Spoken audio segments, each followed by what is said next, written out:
It's another one of my articles called Being Human 101 by Kiler Davneport. Why do some people try to disconnect themselves from being human? Why do they turn away from humanity? We are flesh and blood. We are physical beings. We must live with ourselves and inside ourselves. We must celebrate our humanness. We must live in the moment, in the now of our being. I see people all the time trying to deny who they really are. You cannot separate yourself from yourself no matter how hard you try. You are who you are, and that is it. Most of us have been taught at an early age that being human is a terrible thing, even a sin. Sin resides in that mortal body, we are told. Rid yourself of your nasty thoughts and deeds that will destroy you and everyone around you. So we try our best to find this other person, this other self, this good thought, that good deed, this selfless act. That must be it. If only we could stay here. If only we could figure out how to live in that so-called other self, it would be a perfect world. Or would it? Most people can't grasp that we are in a perfect world. The world is not confused. We are. The world is not messed up. We are. What is the world? Is it a platform, the foundation, the starting place, the origin of our being? And before the world was God. The origin of our being is not God, but the world that He made for us to come out of. We are not the essence, but the fruit of the essence. We are not the root, but a part of the branch. We are not the first or the last, but somewhere in the middle of this fantastic creation or event. One must learn just to be. Stop trying to figure yourself out. Stop trying to find yourself.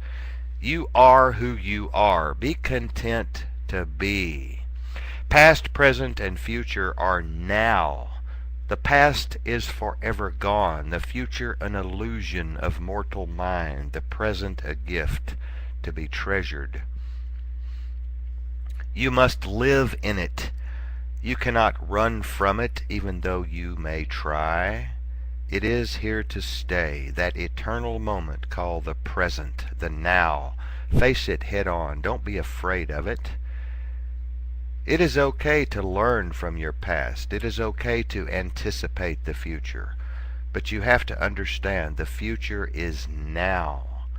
Stop talking about what you did and what you are going to do, and realize they are both now this very minute. The past, present, future are now.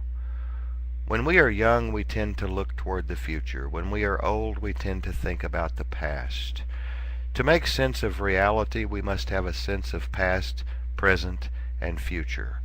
For this is the very nature of who we are at any one given moment in time.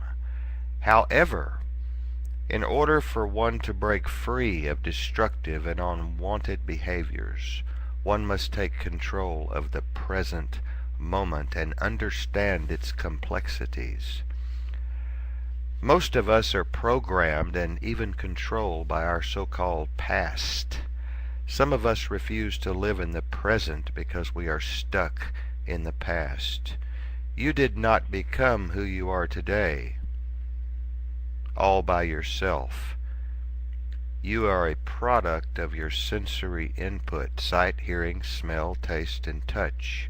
Your brain has been processing this information since you were born. So in effect, you are a byproduct of multi-sensory input coming in from any and all possible sources within your environment. Most of these sources are all very powerful and have had a massive influence on you and your way of thinking at this very moment. So much so that you would have a hard time becoming anyone else or acting or behaving in a different way. That is because you have not been taught how to operate this complex environment we call reality. Would you say that you are in control of yourself and or your environment at this very moment? Would you say that you call the shots? Do you smoke? Do you exercise? Do you eat the proper foods? Do you overeat? Are you overweight and unhealthy? Do you have a temper? Do you overspend? Are you selfish and greedy? Are you depressed and angry? Do you talk too much? Are you lazy? If you experience any or all of these things, then you are not in control of yourself. You are under submission to the elements that you have allowed to take you over and invade your space and place. Any negative, unproductive, or destructive behavior is a sign that you are being controlled by external forces. These forces have taken you over. You were made up of multiple variables, parts, and pieces that have culminated over time into the you call you. The whole is made up of many parts, and parts are made up of even more parts, and so on and so on. You are a small part of all that has ever been and all that will ever be. Everything you say, do, and think affects every other component in the mix or system of things. The system is made up of tiny variables, with no one variable being the key piece in the puzzle. All pieces operate independently to affect the whole. The whole is always changing depending on the state of each individual component and variable within the whole. The whole never completes itself and will always be in a state of flux. To be able to operate within the system effectively, one must be able to override fixed variables that clump together in the system and clog the flow of ideas and information relevant to positive change. The map is not the territory. Subject does not create object. All manifestations are of unknown origin and should be identified as such. To operate within the system, one does not have to understand the origin. Only the variables within the origin can be manipulated depending on the state of the source and its place in the system. All variables within the system operate at different levels and function within variable frequencies and patterns intersecting at different points. Subjective analysis versus objective reality being the key operative in the quest for balance in any one system or subsystem at any given time. Given the massive diversity of such input with multiple pattern possibilities, one can see how tangled the web of reality can become. Conflict arises and is unavoidable when multiple input variables do not coincide with each source, therefore creating tension among key players in the system. I have written many articles on communication. It is a very complex and highly misunderstood subject. We do not learn how to effectively communicate unless we take time to study the process of communication. You have to break it down, tear it apart, and dissect it. You have to become one with it. You have to really get inside it and look at it from the inside out. Anyone can make a noise. Anyone can talk.